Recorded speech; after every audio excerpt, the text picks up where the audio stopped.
భాషా శాస్త్రంలో ఒక పదం దాని అర్థాన్ని చెప్పేటప్పుడు మననం త్రాయతి ఇది మంత్ర అంటే పదే పదే మననం చేస్తుంటే అంటే రక్షించేదని అది మనం రక్షిస్తుంది కాబట్టి త్రాణం త్రాయతి ఇది తంత్ర అన్నారు.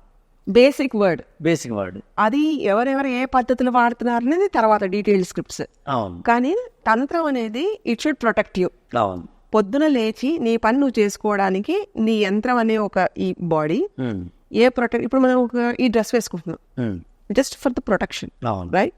అండ్ ఆ ప్రొటెక్షన్ అనేది ఇన్విజిబుల్ లేయర్స్ నుంచి, అంటే వేరే డైమెన్షన్ నుంచి, ఇందాక మనం మాట్లాడుకున్న ప్రాణమయ కోసం, మనోమయ కోసం, వాటి నుంచి యాక్సెస్ ఉంటుంది వీటికి.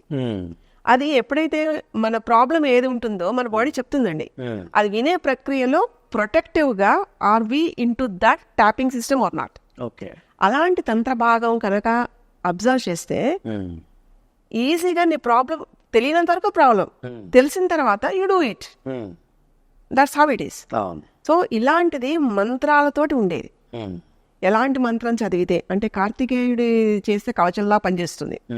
నవపాషాణాలతో ఉండే ఒక విగ్రహాన్ని తయారు చేసిన రసాయన శాస్త్రంలో దీని గురించి ప్రస్తావించబడింది. సో ఇలాంటివి చాలా ఉన్నాయి, చాలా.